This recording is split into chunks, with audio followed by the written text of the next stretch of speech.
mesmo, para que onde eu estou, estais vós também. Estais vós também. Nós estamos no mês de confiando no reino. Jesus está aqui a horas do Calvário. Esse texto que nós lemos está a algumas horas de Jesus no Calvário morrer pelo meu e pelo seu pecado.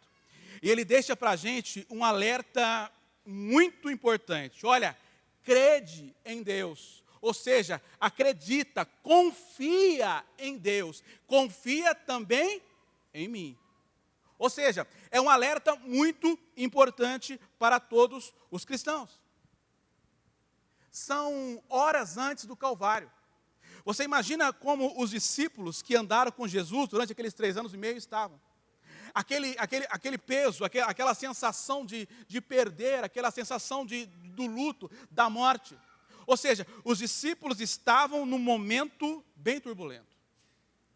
Eles estavam na iminência de uma traição, porque Jesus já havia revelado o traidor. Eles estavam na iminência de uma negação. Pedro já tinha sido dito, você vai negar. Então você tinha muitas coisas acontecendo que deixava ali um negócio não muito bom. E Jesus vendo tudo isso, Jesus vai falar. Jesus vai dizer algo, o texto que nós lemos. E Jesus não fala do que estava acontecendo naquele momento. Mas Jesus tira o foco daquele momento, tira o foco da terra e coloca o foco na eternidade. Jesus não está falando para eles, olha, fica tranquilo, eu vou morrer. Mas ele fala em outro momento, mas naquele momento, Jesus fala da eternidade. Da eternidade. O que Jesus está fazendo com os discípulos? Jesus está impregnando neles um senso de eternidade. Um senso de eternidade. Por mais ruim que seja o que você está passando, você precisa olhar para a eternidade. Olhar para a eternidade. Os diáconos, por favor, chega aqui. Corre aqui me ajudar, por gentileza. Olhar para a eternidade. Jesus está impregnando nos discípulos um senso de eternidade. Faz eles tirarem o foco do que é terreno e Jesus fala de algo que é eterno. Por gentileza, vocês vão pular a corda agora aqui? Gente, eu quero que você visualize a cena. Estica bem, isso. Pode parar, isso, estica. Imagine você que essa seja a sua vida. Porém, é infinito. Obviamente não dá para ter uma corda infinita aqui, né? Então tem uma corda infinita. Imagine você o infinito. Você consegue perceber, aqui no início, solta um pouquinho. Aqui no início tem essa parte preta. Consegue visualizar? Segura de novo, por favor. Essa parte preta aqui é a sua vida na Terra. 80, 85, 90, 100, 120, o seu tempo na Terra. Todo o restante é a sua eternidade. Todo o restante é a sua eternidade. E sabe o que é importante?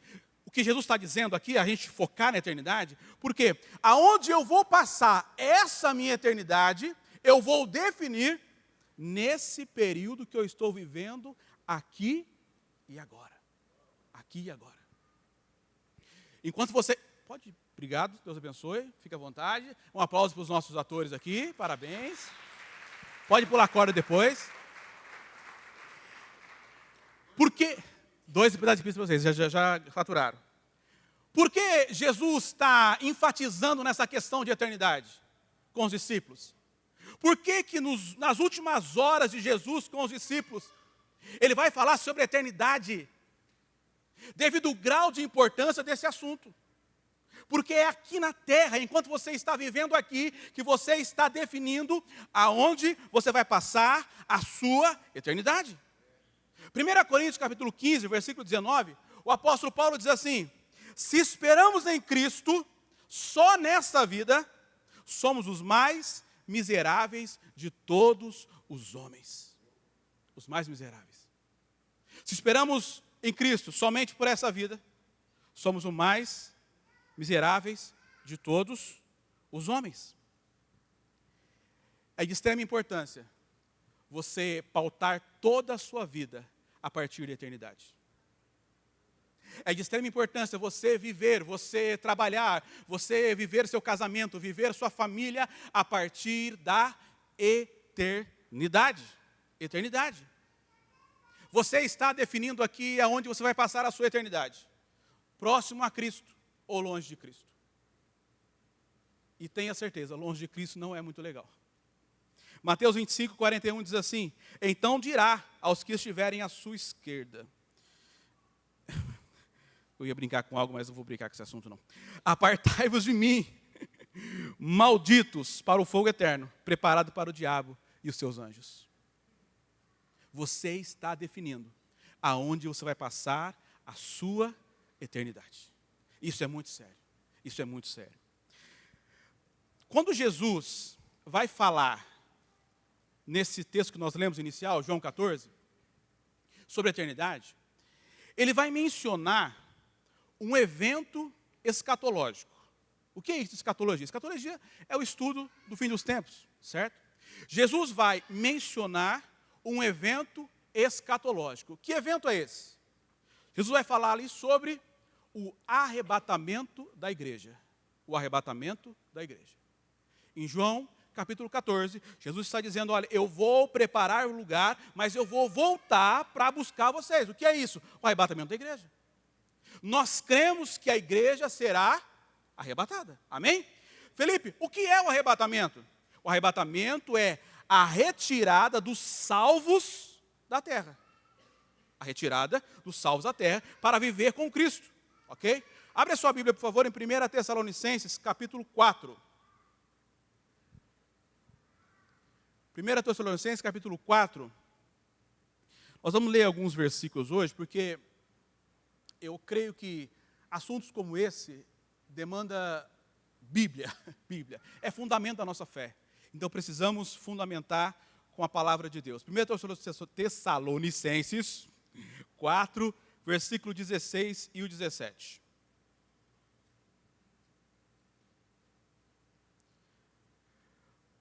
Pois o mesmo Senhor descerá do céu com um brado de comando, e com a voz do arcanjo, e com o toque da trombeta de Deus. Primeiro, os mortos em Cristo ressuscitarão. Depois, com eles, nós, os que ainda estivermos vivos. Para um pouquinho aqui. Perceba a importância que o apóstolo Paulo está dando para o assunto. Ele diz, ó, nós que ainda estivermos vivos. Ou seja, ele esperava nos seus dias a volta de Jesus. Ele está, olha, nós que ainda estamos vivos, certo? Nós vamos ser arrebatados. Ou seja, ele esperava para os seus dias que Jesus voltasse nos seus dias. Então, essa sempre foi e precisa ser um anseio da igreja. A esperança pela volta do nosso Senhor. A esperança pela volta do nosso Senhor. Os que ainda estivermos vivos, seremos arrebatados nas nuvens ao encontro do Senhor nos ares. Então, estaremos com o Senhor para sempre. O nosso Senhor virá nos buscar. Essa é uma realidade. Essa é uma realidade. Primeiro, os mortos ressuscitarão. E é interessante que você diz assim, mas Felipe, o meu parente foi cremado. E as cinzas foram jogadas lá na praia de Copacabana. Fique tranquilo. Cada micropartícula daquela vai se reunir de novo, vai se reintegrar o corpo. Essa carcassinha sua aí vai voltar.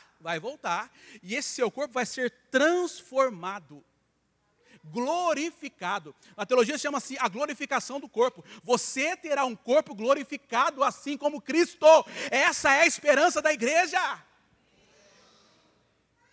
Assim que o seu corpo ressuscitar, mas foi cremado, fica tranquilo, vai juntar tudinho bonitinho de novo, esse corpão bonito vai voltar e vai ser transformado. Nós teremos um corpo transformado e glorificado. Mas a nossa cidade está no céu. Filipenses 3. donde também esperamos o Salvador, o Senhor Jesus Cristo, que transformará o nosso corpo abatido para ser conforme o seu corpo glorioso, segundo o seu eficaz poder de sujeitar também para si todas as coisas. Nós teremos um corpo glorificado. Nós teremos um novo corpo.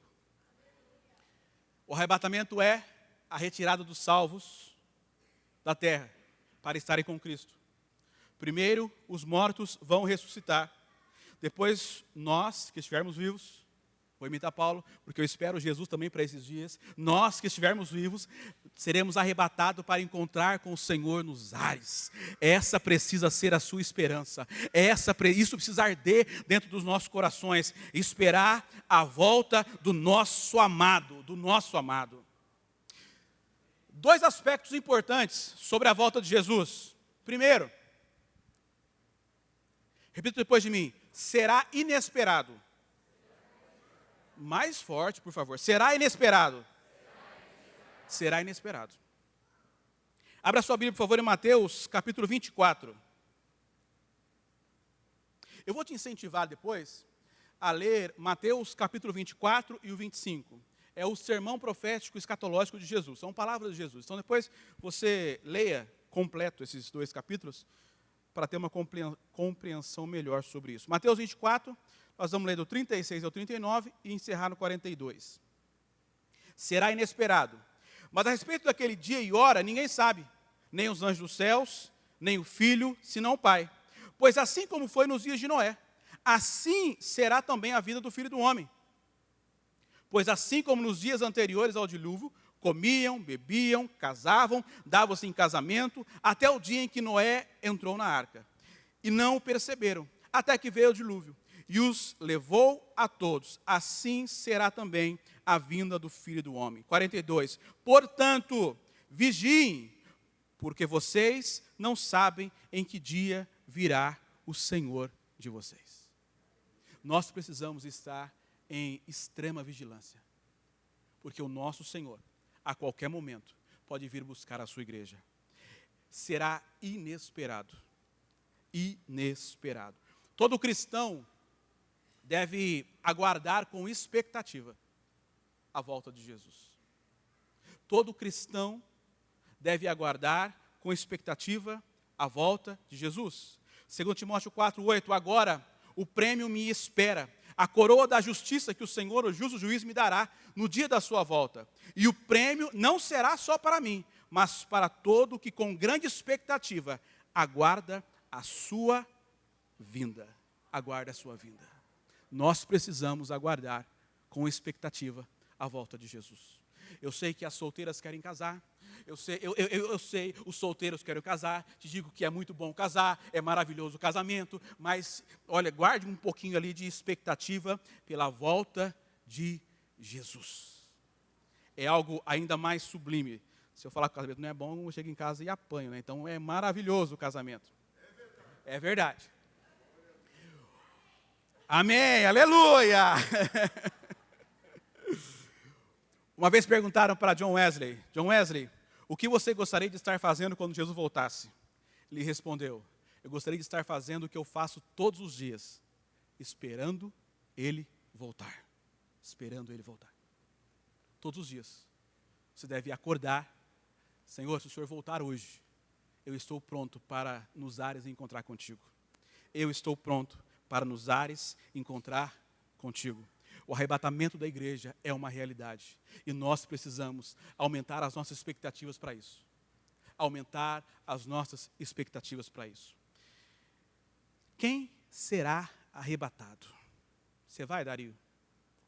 Você vai? 1 João, capítulo 2, versículo 28.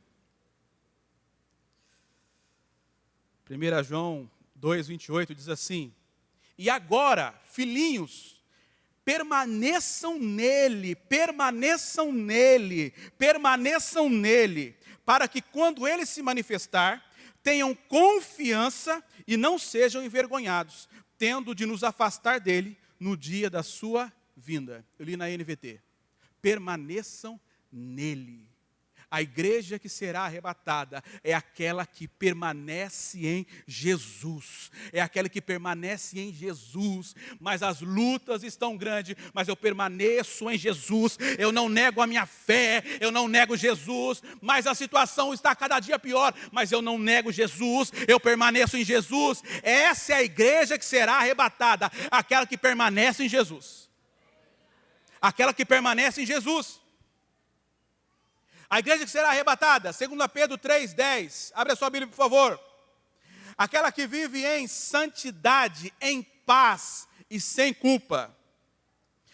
2 Pedro 3:10 a 14. Entretanto, o dia do Senhor virá como ladrão, no qual os céus desaparecerão ao som de um terrível estrondo, e os elementos se desintegrarão pela ação do calor. A terra e toda a obra nela existente serão expostos ao fogo. Ora, se tudo o que existe será assim aniquilado, que espécie de pessoas é necessário que sejais? Estou lendo na King James. Pessoas que vivem em santidade e piedade. Santidade e piedade. Filipe, o que é santidade? É você lutar todos os dias contra o pecado. É você lutar todos os dias contra o pecado. A luta contra o pecado é diária. A luta contra o pecado é diária. A luta contra os pecados que tão tenazmente nos rodeiam é diária. E você não pode baixar a guarda. Você não pode baixar a guarda. Porque Jesus virá buscar uma noiva. Jesus virá buscar uma igreja que está buscando, está lutando para viver em santidade. Versículo 14. Por isso, amados, enquanto aguardais este evento, esforçai-vos para que sejais encontrados por ele em plena paz, sem mácula e livres de culpa diante dele. Em plena paz. Livres de culpa diante dele. Entenda uma coisa, Cristo na cruz levou toda a minha culpa. Cristo na cruz levou toda a sua culpa. Toda a sua culpa estava na cruz do Calvário. Então, você precisa tomar posse disso, porque você se achar inculpável é você se render a Cristo em arrependimento. Felipe, como eu me encontro inculpável, sem culpa? Se render a Cristo em arrependimento. Porque na cruz do Calvário foi pregado lá, toda a dívida que você tinha foi paga na cruz, toda a culpa pelo seu pecado foi paga na cruz, toda a culpa pelo seu pecado foi paga na cruz. Então você precisa se apropriar dessa verdade. Eu sou inculpável, porque na cruz foi paga a minha conta. Diga isso, eu sou inculpável. Eu sou inculpável. Porque na cruz foi pago a minha dívida. A minha dívida foi paga na cruz. O Senhor vem buscar uma igreja que luta para viver em santidade. O Senhor vem buscar uma igreja que não tem raiz de amargura no seu coração. Abre a sua Bíblia em Hebreus, capítulo 12. Eu quero te apresentar o nível de importância disso. O nível de importância disso. Hebreus, capítulo 12. Nós vamos ler o 14 e o 15.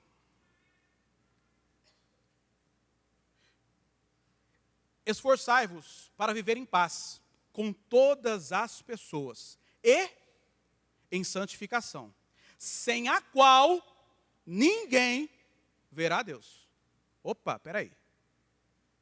O sinal de alerta tem que ligar aqui. Então eu preciso, no que depender de mim, diz a palavra, buscar viver em paz com todas as pessoas. Certo? E em santidade. Porque se não tiver em paz com todas as pessoas, se eu não tiver em santidade, o que diz o texto? Ninguém vê. Gente, não precisa fazer uma exegese muito complicada para entender isso. Amém? Não precisa ser teólogo, está claro e nítido aí. Para viver em santidade, e em paz com todas as pessoas. A Bíblia diz, no que depender de você, tenha paz com todos. No que depender de você, tenha paz com todos. Porque isso implica na sua salvação. Versículo 15. Vigiai para que ninguém se exclua da graça de Deus. Espera aí. O que é essa? Primeiro vamos começar aqui. O que é essa graça de Deus? Efésios 2:8. Pela graça sois salvos, isso não vem de vós, é dom de Deus, porque ninguém se glorie. O que é a graça de Deus? A graça é o que me salva. Favor imerecido, ok? Então, o escritor aos Hebreus está dizendo que, olha, que ninguém se exclua do quê? Da graça. O que é a graça? A salvação, que me salvou. Amém? Efésios 2:8. Então, eu posso me excluir da graça? Então, eu posso me afastar da graça de Deus? Da salvação? Pode. O texto está dizendo. E ele vai explicar por que você pode. Como você pode? Vigiai para que ninguém se exclua da graça de Deus. Como? Que nenhuma raiz de mágoa venenosa brote e vos cause confusão, contaminando a muitos. Como eu me excluo da graça de Deus? Abrigando no meu coração uma raiz de amargura. Abrigando no meu coração uma raiz de amargura.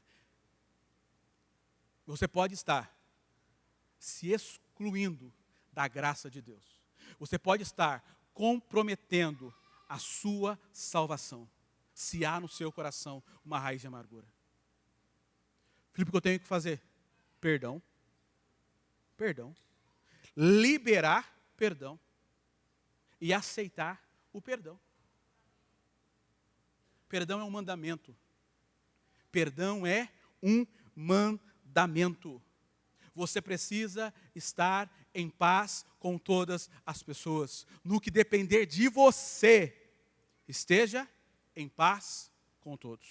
Esteja em paz com todos. Sem isso, nós não veremos ao Senhor.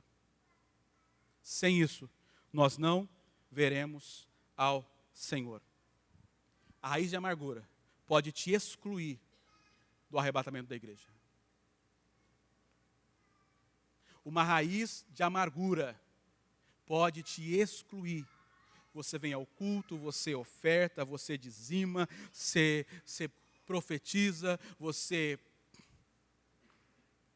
Mas se há no seu coração uma raiz de amargura, isso pode te excluir da maravilhosa graça. Isso pode te excluir da maravilhosa graça. Jesus vem buscar uma noiva que vive em santidade. Jesus vem buscar uma noiva que não tem raiz de amargura. Jesus vem buscar uma noiva que não vive em iniquidade. Filipe, o que é iniquidade? É viver no pecado, na prática do pecado.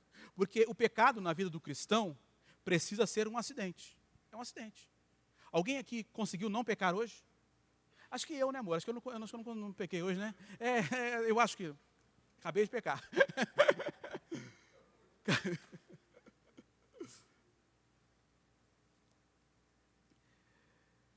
O pecado precisa ser um acidente. E você tem aí dentro o Espírito Santo, que no 30º, milésimo segundo que você peca, o Espírito Santo já grita aí dentro de você. Para você pedir perdão, cair em arrependimento, se humilhar. O que é iniquidade? É viver na prática do pecado. Abra sua Bíblia em Mateus capítulo 7. Mateus 7, 22 e 23. Muitos me dirão naquele dia: Senhor, Senhor, não profetizamos em teu nome? E em teu nome não expulsamos demônio? Eu era da equipe da Naira, Senhor. Libertava, lá o povo vinha todo problemático, eu expulsava, Senhor. E em teu nome eu não fiz muitos milagres, maravilhas? Senhor, então o Senhor vai dizer naquele dia, ó, o negócio é o seguinte, eu nunca te conheci. Eu nunca te conheci. Apartai-vos de mim, vós que praticais a iniquidade. Então o que o texto está dizendo é que eu posso operar o dom sem Deus.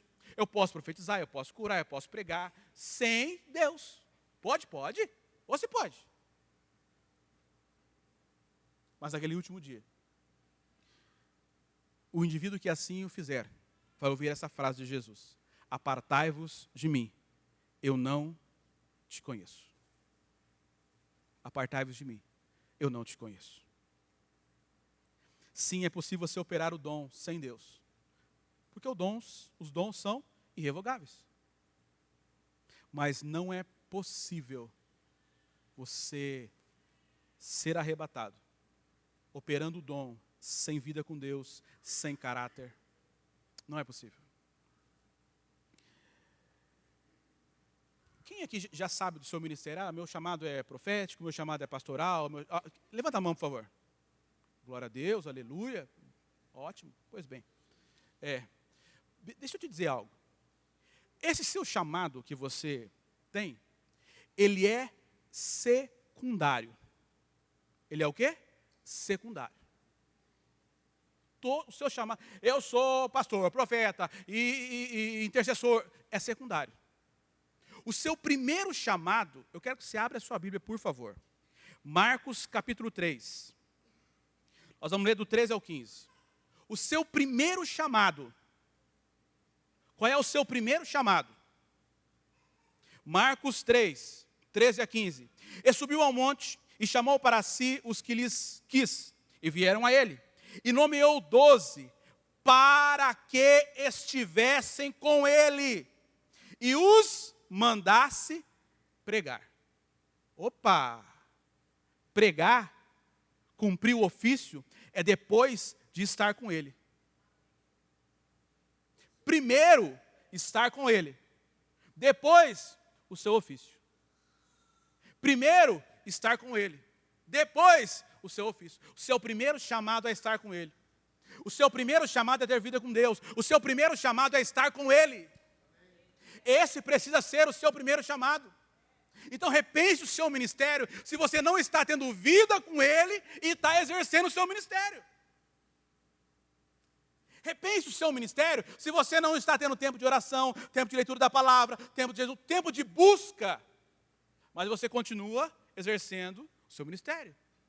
Você prega, canta, intercessão e tudo. Cuidado. Isso é muito sério. O seu primeiro chamado é para estar com ele. Digo, meu primeiro chamado é para estar com ele.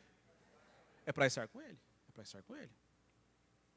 O que nos espera no céu? Ao chegarmos no céu, passaremos pelo tribunal de Cristo.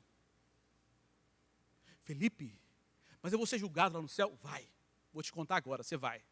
Mas o tribunal de Cristo não é para condenação. O tribunal de Cristo é para aqueles que morreram em Cristo, certo? Vão subir e vão passar pelo tribunal de Cristo. O juízo final é para aqueles que não morreram com Cristo, ok? Os cristãos vão passar pelo tribunal de Cristo, onde as nossas obras serão julgadas, a fim de recebermos o nosso galardão, as recompensas do céu. Todos nós passaremos pelo tribunal de Cristo, 2 Coríntios 5:10, pois todos nós teremos que comparecer diante do tribunal de Cristo, para que cada um receba o que merecer, pelo bem ou pelo mal que tiver feito neste corpo terreno. Todos nós.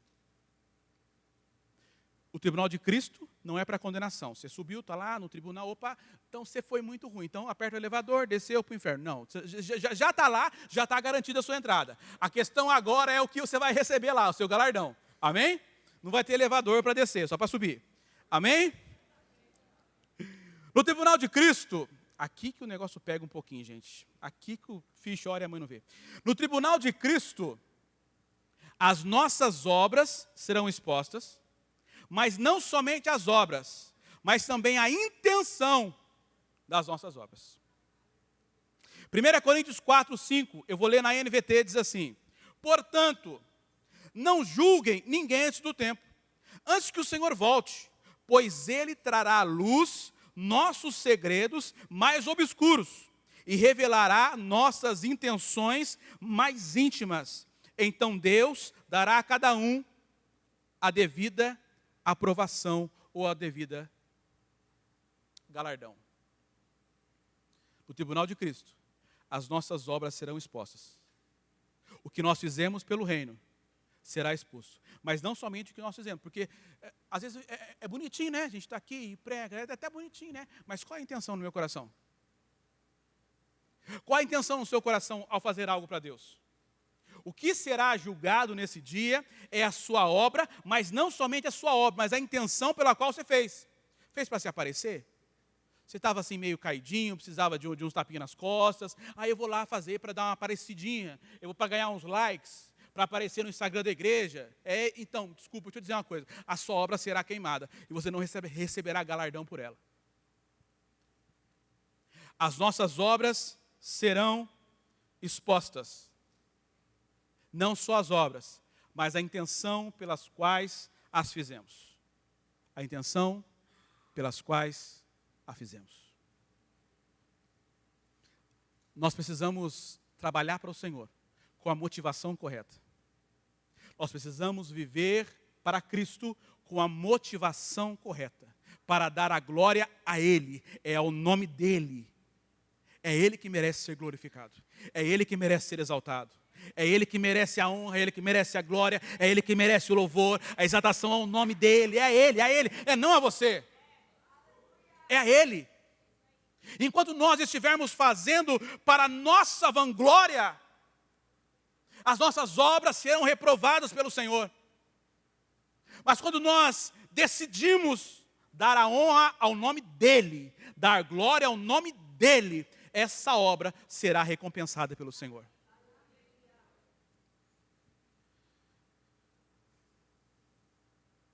Como será o céu?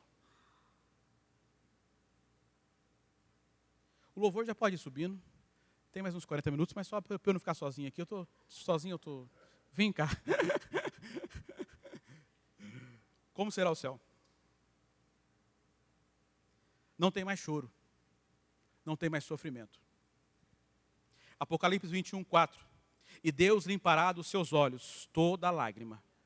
E não haverá mais morte, nem pranto, nem clamor, nem dor, porque já as primeiras coisas são passadas. Não haverá mais pranto, não haverá mais dor, não haverá mais sofrimento. Eu sei que nessa vida nós temos inúmeras dores, inúmeros sofrimentos, traições, pessoas que nos apunhalam pelas costas, injustiças, dores no corpo, enfermidades, mas lá não haverá mais dor, lá não haverá mais morte, lá não haverá mais sofrimento. Lá não haverá. Apocalipse 21, 18 ao 20. A cidade é de ouro puro. O muro era feito de jaspe. E a cidade era de ouro puro, transparente como vidro. O muro da cidade era construído sobre alicerces ornamentados com 12 pedras preciosas.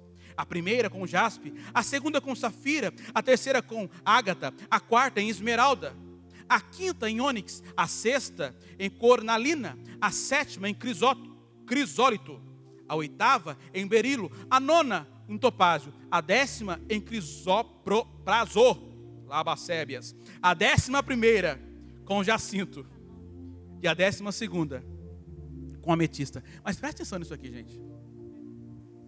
A cidade é feita de ouro puro. Eu estava assistindo hoje um documentário sobre o local nos Estados Unidos aonde fica armazenada as reservas de ouro dos Estados Unidos. Os Estados Unidos é o país que tem a maior reserva de ouro do mundo. E o documentário estava mostrando o local onde tem a maior reserva de ouro do mundo guardado. Aquilo é impenetrável. Eu acho que nem pensamento entra lá. É impenetrável aquilo. É impenetrável. Tamanho o valor daquilo. Agora você consegue transportar isso para o céu e dizer que aquilo tudo que está guardado lá com uma extrema segurança, no céu, você vai pisar nisso? No céu é coisa comum? Porque no céu o valor não está nesse metal precioso. No céu o valor está no Cordeiro de Deus, que tirou o pecado do mundo.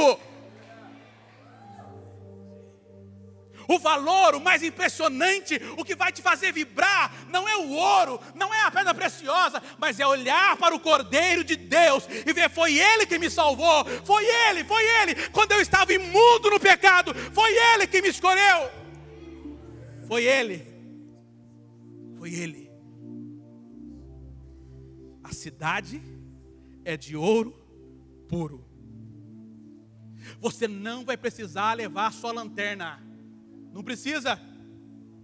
A cidade não precisa de luz do sol, nem da lua, pois a glória de Deus a ilumina, e o Cordeiro de Deus é a sua lâmpada. Esse é o lugar para onde eu vou. Esse é o lugar para onde você vai. A glória do Senhor ilumina tudo. As 12 portas eram feitas de pérola. Cada porta de uma única pérola. E a rua principal era de ouro puro, transparente como vidro. Eu não vi templo algum ali, pois o Senhor, o Deus Todo-Poderoso, e o Cordeiro são o templo. A cidade não precisa da luz do sol, pois a glória de Deus ilumina tudo. As nações andarão em sua luz, e os reis em toda a sua glória entrarão na cidade. Suas portas nunca se fecharão, pois ali não haverá mais noite, e todas as nações trarão sua glória e honra à cidade. Nenhum mal terá permissão de entrar, nem pessoa alguma que pratique o que é vergonhoso ou enganoso, mas somente aqueles cujos nomes estão escritos no livro da vida. Esse é o lugar para onde você vai. Esse é o lugar para onde você vai. Eu sei que na terra existem muitas delícias, e o casamento é uma delas, mas no céu, não se compara ao que nos aguarda no céu. O que é mais impressionante, o que é maravilhoso, o mais importante, não haverá mais maldição sobre coisa alguma, porque o trono de Deus e o Cordeiro estará ali, e os seus servos o adorarão. Veremos seu rosto, e o seu nome estará escrito na testa de cada um. Não haverá noite, não será necessário lâmpada, e reinarão para todo sempre.